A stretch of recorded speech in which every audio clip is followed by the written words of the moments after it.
नमस्कार दोस्तों, मैं आशीष मिश्रा आपके अपने YouTube channel tuition tutorial by engineer Ashish Mishra में स्वागत करता हूं। मेरे दोस्तों, आज हम एनटीपीसी का जो हमने सोल्यूशन सॉल्व पेपर पिछले टर्म पे करवाया था मैथ का, तो कुछ क्वेश्चंस हमने कराए थे और कुछ क्वेश्चंस अभी उसमें बाकी हैं जिनको हम आगे आने वाली वीडियो पे कराएंगे। आज हम उसी सेट का जो जनरल अवेयरनेस में क्वेश्चन पूछा गया है वो क्वेश्चंस को आपके सामने ला रहे हैं। ठीक है, तो एक एक करके उसका डिस्कशन करेंगे और भी उसमें क्या इंपॉर्टेंट चीजें आपसे पूछी जा सकती हैं आगे एग्जाम में, वो भी चीजें हम वहां पर आपको बताएंगे। ठीक है, तो धैर्यता से इस वीडियो को पूरी तरह से देखें और नोट करते जाएं, क्योंकि हो सकता है कि डायरेक्ट और इनडायरेक्ट रूप में आपके एग्जाम में यहां से क्वेश्चंस फंसे, क्योंकि जनरल अवेयरनेस बहुत ही इंपॉर्टेंट सेक्शन हो जाता है उन विद्यार्थियों के लिए जिनकी मैथ और रीजनिंग अच्छी होती है, क्योंकि जिनकी मैथ और रीजनिंग अच्छी होती है उनके जनरल अवेयरनेस में कुछ दिक्कतें होती हैं अधिकतर। तो अगर आप यहाँ से करेंगे तो हो सकता है कि जनरल अवेयरनेस के ज़्यादा से ज़्यादा क्वेश्चन आप अटेम्प्ट कर पाएँ और अपनी सफलता को सुनिश्चित करें। तो चलिए हम शुरू करते हैं। पहला क्वेश्चन आपके बोर्ड पे लगा हुआ है। क्या क्वेश्चन है, आइए देखते हैं। पहला क्वेश्चन जो हमारा है वो है, in BRICS which country is denoted by B. मतलब ये जो BRICS है, क्या है, BRICS। ठीक है, तो इसमें जो ये बी शब्द है, ये बी शब्द किस कंट्री को डिनोट करता है। ठीक है, तो आपको मैं बता दूं कि ये जो बी है ये हमको हमारा जो है ब्राजील को डिनोट करता है। किसको डिनोट करता है? ब्राजील को। ये तो इस क्वेश्चन का आंसर है, जो कि ऑप्शन नंबर सी, यानी चौथा जो यहाँ पर टिक लगा हुआ है, चौथे का सी, तो वही मतलब सी नंबर जो इसमें है वो सही आपका है। अब बात आती है कि मान लीजिए उसमें आर का मतलब पूछ ले, आई का मतलब पूछ ले, सी का मतलब पूछ ले और एस का मतलब पूछ ले, तो आप क्या बताएंगे? तो आर का मतलब होता है इसमें रशिया। क्या है? रशिया। आई का मतलब हमारा प्यारा भारत, इंडिया। क्या? इंडिया। और सी का मतलब वही चोर, चाइना। ठीक है, चुन्नी चुन्नी से। और यस का मतलब क्या है बताइए? यस का मतलब क्या है? South Africa. क्या है? South Africa.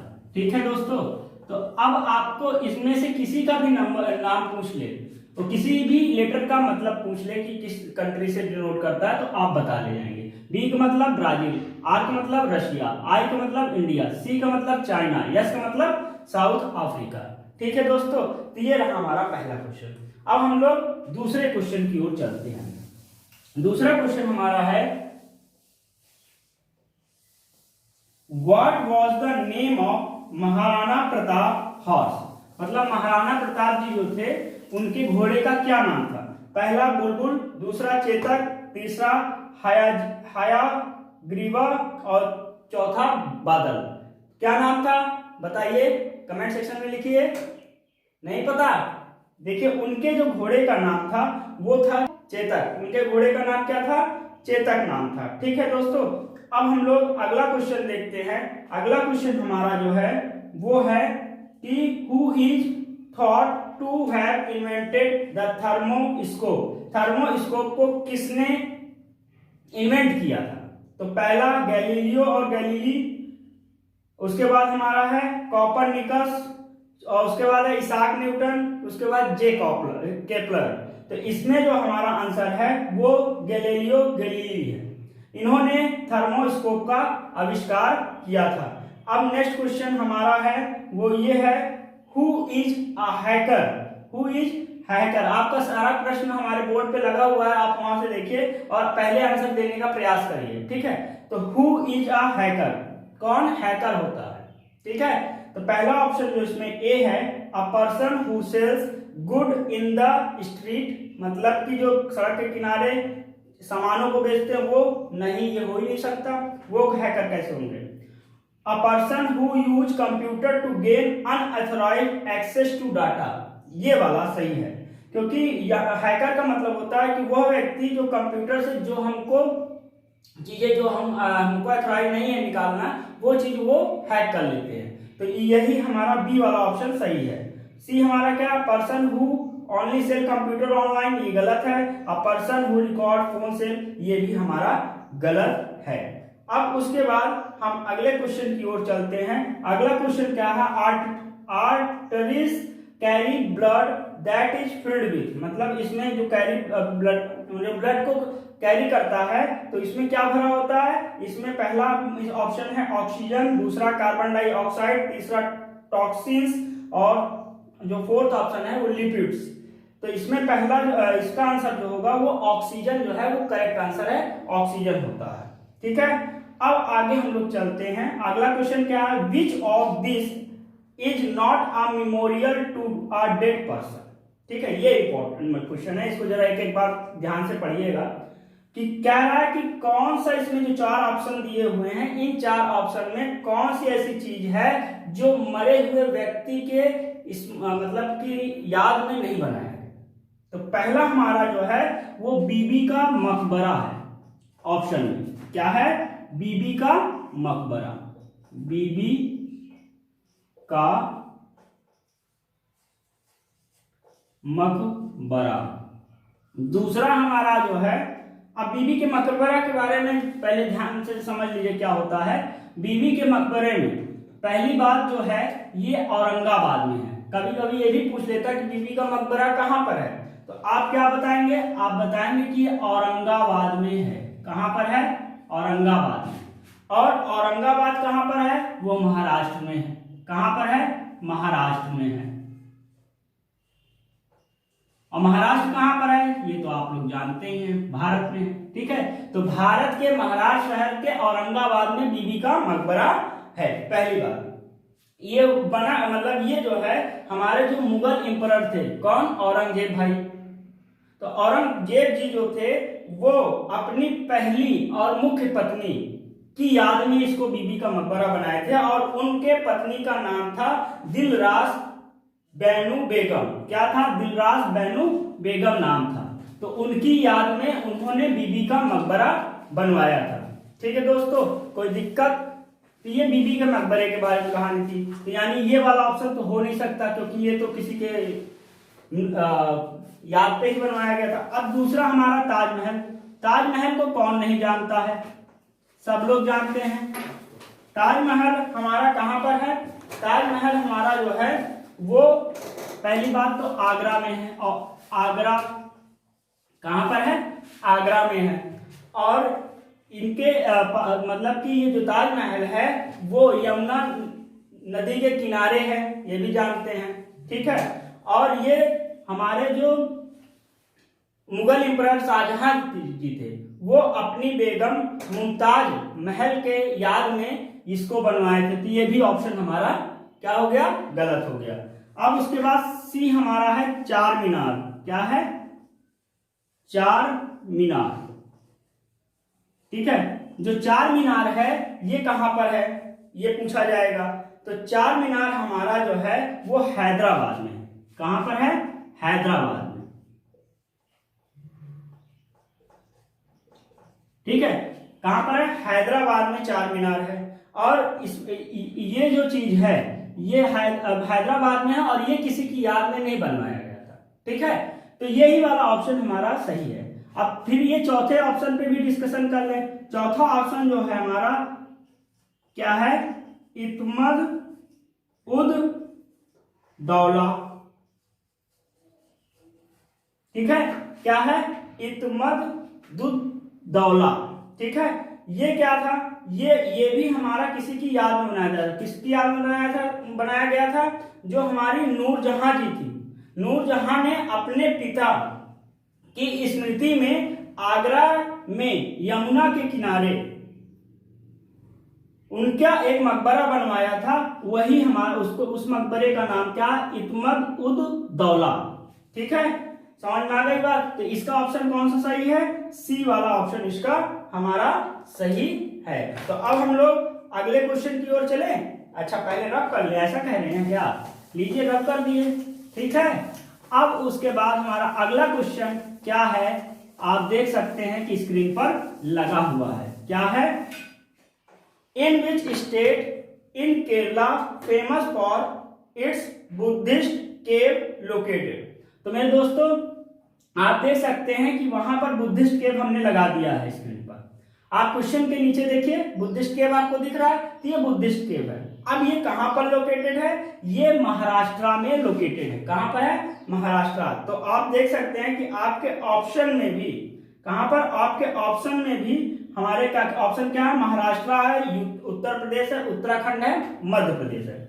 तो ये जो चीज बुद्धिस्ट केव जो है वो हमारा लोकेटेड कहां पर है? वो लोकेटेड है हमारा महाराष्ट्र। ए ऑप्शन आपका यहाँ पर बिल्कुल सही है। अब हम लोग अगला क्वेश्चन देखते हैं। अगला क्वेश्चन क्या है? When was the Indian constitution amended for the first time? पहली बार हमारा इंडियन कॉन्स्टिट्यूशन कब अमेंडेड हुआ था? तो पहली बार जो हमारा हुआ था वो तारीख आप याद कर लीजिएगा, 10 मई।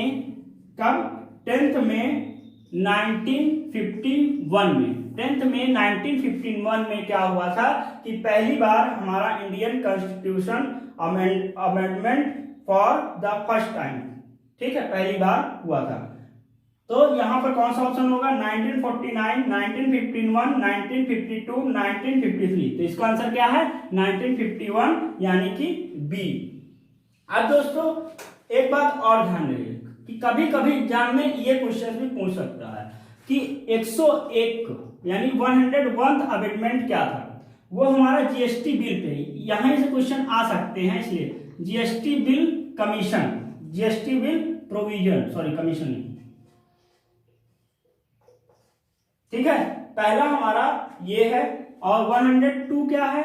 ये जो अभी के हुए हैं इन्हीं को हम लिखा देते हैं। और 104, तो 102 किस चीज का है? 102 हमारा ओबीसी कमीशन का है, ओबीसी कमीशन का, इसको आप लिख लीजिएगा।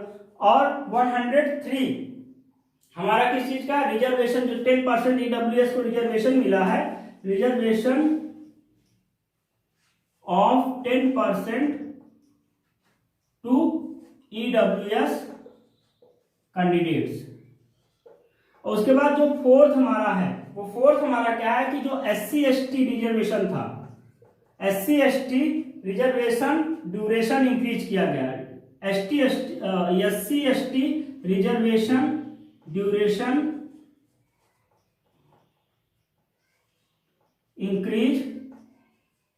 इंक्रीजेस कितने साल के लिए बढ़ाया गया है? For 10 year, for 10 years. तो ये हमारे कुछ इंपॉर्टेंट 101 अमेंडमेंट, 102, 103 और 104। तो 101 क्या है? जीएसटी वाला था जो कि हमारा हुआ था। 102 क्या? OBC commission. और 103 क्या है? Reservation of 10% to EWS candidate. और 104 क्या? SC ST reservation duration increase for 10 year.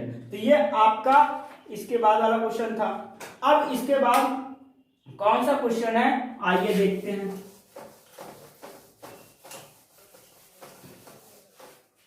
अगला क्वेश्चन आपके स्क्रीन पर लगा हुआ है, ठीक है। अगला क्वेश्चन कहां लगा हुआ है? आपके स्क्रीन पर लगा हुआ है। क्या है आइए देखते हैं। कह रहा है कि which is Karnam Malleswari associated, मतलब किस गेम से ये व्यक्ति एसोसिएट कर रहा है, मतलब कि किस गेम से संबंधित है, बताइए। Tennis, swimming, athletes, weight lifting. तो दोस्तों ये जो हमारे महापुरुष हैं ये हमारे वेट लिफ्टिंग से रिलेटेड है, इससे हैं वेट लिफ्टिंग से। अब उसके बाद next question, which was the first satellite to orbit our moon, ठीक है। कौन सा हमारा पहला सैटेलाइट है जो कि हमारे चंद्रमा के कक्ष में है? तो ये लूना 2, लूना 10, अपोलो 10, अपोलो 11। तो इसका आंसर कौन सा होगा बताइए, आप बताइए। आता है? नहीं आता? तो इसका आंसर हमारा है बी, लूना 10, ठीक है दोस्तों। अब इसके बाद हम लोग और आगे चलते हैं। अगला क्वेश्चन, वर्ल्ड ट्यूबरकुलोसिस यानी टीबी जिसे बोलते हैं, वो डे किस दिन पड़ता है? डे इज ऑब्जर्व ऑन, किस दिन होता है बताइए। 28 मार्च, 24 मार्च, 24 मई और 28 मई। तो इसका आंसर हमारा सी सही है 24 मई। दोस्तों जो इंपॉर्टेंट डेज हैं अगर आपको उनकी भी वीडियो चाहिए तो आप कमेंट सेक्शन में लिखिए, उसकी एक स्पेशल वीडियो हम आपको ला देंगे, ठीक है, कोई दिक्कत। अब उसके बाद अगला जो क्वेश्चन है वो क्वेश्चन हमारा ये है कि who gave the slogan do or die during India's freedom struggle. मतलब कि करो या मरो किसने कहा, बताइए, करो और मरो किसने भी कहा था? ये हमारे महात्मा गांधी जी कहे थे। कौन कहे थे? महात्मा गांधी जी कहे थे। अब इसके बाद कुछ और इंपॉर्टेंट स्लोगन है जिसको आप नोट कर लीजिए, और अगर चाहिए तो सारे स्लोगन का हम एक इंपॉर्टेंट वीडियो ला देंगे, मगर आपको कमेंट सेक्शन में बताना पड़ेगा कि हमें चाहिए तो हम ला देंगे। लिखिए इंकलाब जिंदाबाद। इंकलाब जिंदाबाद किसने कहा था? भगत सिंह ने कहा था। किसने कहा था? भगत सिंह ने। नोट कर लीजिए, इंकलाब जिंदाबाद किसने कहा था? भगत सिंह ने कहा था। उसके बाद दिल्ली चलो, दिल्ली चलो किसने कहा था? दिल्ली चलो, दिल्ली चलो किसने कहा था? हमारे सुभाष चंद्र बोस जी ने कहा था। किसने कहा था? सुभाष चंद्र बोस जी ने कहा था, ठीक है। इसके बाद हमारा वेदों की ओर लौटो किसने कहा था? वेदों की ओर लौटो, वेदों की ओर लौटो किसने कहा था? दयानंद सरस्वती जी ने कहा था। दयानंद सरस्वती जी ने कहा था, ठीक है। उसके बाद मेरे दोस्तों भारत छोड़ो किसने कहा था? भारत छोड़ो, ये भी हमारे महात्मा गांधी जी ने कहा था। किसने कहा था? छोड़ो, हमारे महात्मा गांधी जी ने कहा था। महात्मा गांधी जी ने कहा था, ठीक है। अब उसके बाद तुम मुझे खून दो मैं तुम्हें आजादी दूंगा। तुम मुझे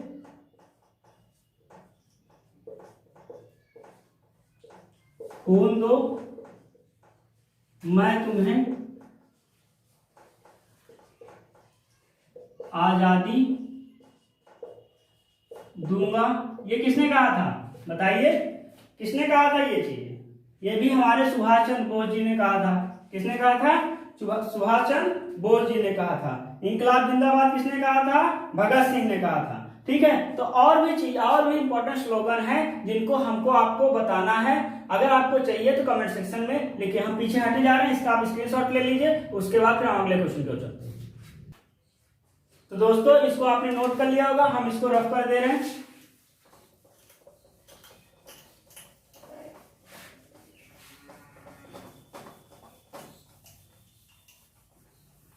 मेहनत करते रहिए दोस्तों। आगे चलते हैं, अगला क्वेश्चन क्या है? The function. क्या क्वेश्चन है? The function of the lens in our eye is to.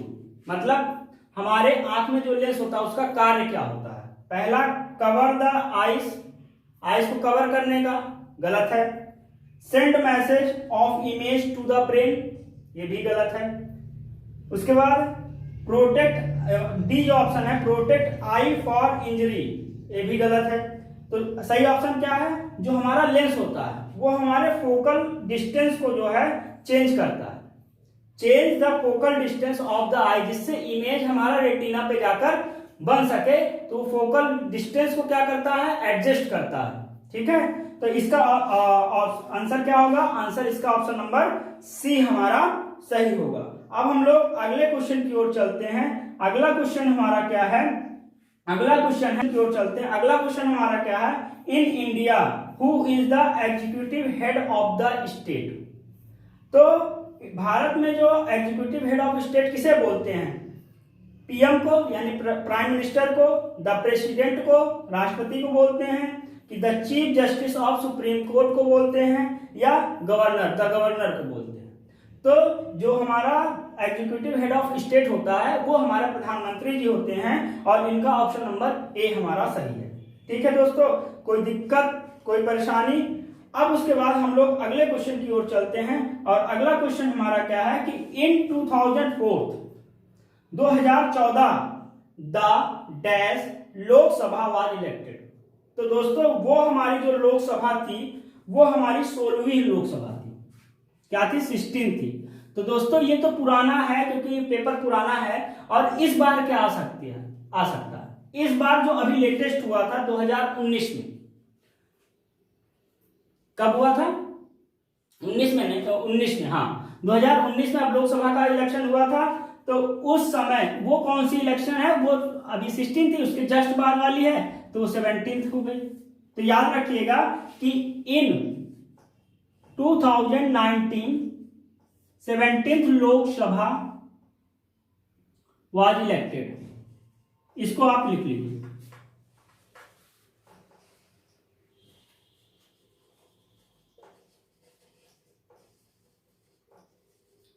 ठीक है दोस्तों, तो ये हमारा क्या है, अगला क्वेश्चन था। अब अगले क्वेश्चन की ओर चलते हैं। पहले इसको रब तो कर दें। चलिए, अगला क्वेश्चन क्या है, आपके स्क्रीन पर लगा हुआ है। वो क्वेश्चन क्या है हमारा, कि अगला क्वेश्चन क्या है कि when did Vasco D gamma land in India. Vasco D gamma Bharat कब आया था? तो मेरे दोस्तों, वास्को डी गामा भारत हमारे भारत में 20 मई, कब? 20 मई 1498 में आया था। और ध्यान दीजिएगा किस जगह से आया था, कालीकट के रास्ते से आया हुआ था। तो इस बात को भी आप ध्यान रखिएगा। कालीकट कहां पड़ता है? नीचे यहां पर, इस जगह पे भारत के जो नक्शे में यहां पर पड़ता है। यहीं से वो आया था 20 मई 1498 में भारत में आया था। तो ऑप्शन इसका कौन सा सही होगा? 1492, 1498, 1948, 1857। ठीक है, तो इसका आंसर क्या होगा? इसका आंसर बी सही होगा, जो कि यहाँ पर 1 वाला हमारा लिखा हुआ है। ठीक है दोस्तों, तो आज हम यहीं तक क्वेश्चंस की प्रैक्टिस कराएंगे। इसमें और भी क्वेश्चंस अभी बचे हुए, बहुत ही इंपॉर्टेंट क्वेश्चंस, बहुत ही मजेदार क्वेश्चन, जिनको हम अगली वीडियो में आपके पास लाएंगे। आप ये जरूर बताइएगा कि कैसा लगा और इसमें क्या सुधार की जरूरत है। ठीक है, क्योंकि कमियां हर एक इंसान में होती है और हमारे अंदर भी कमी है। तो आपको अगर कोई दिक्कत होती है तो आप हमें उसको बताइएगा, कमेंट में करिएगा। उन दिक्कतों को भी हम अगली वीडियो में दूर करेंगे, और जो भी आपको और भी इसमें सुधार चाहिए वो भी आप बताइएगा। तो चलिए मिलते हैं अगली वीडियो में, तब तक के लिए धन्यवाद। जय हिंद, जय भारत।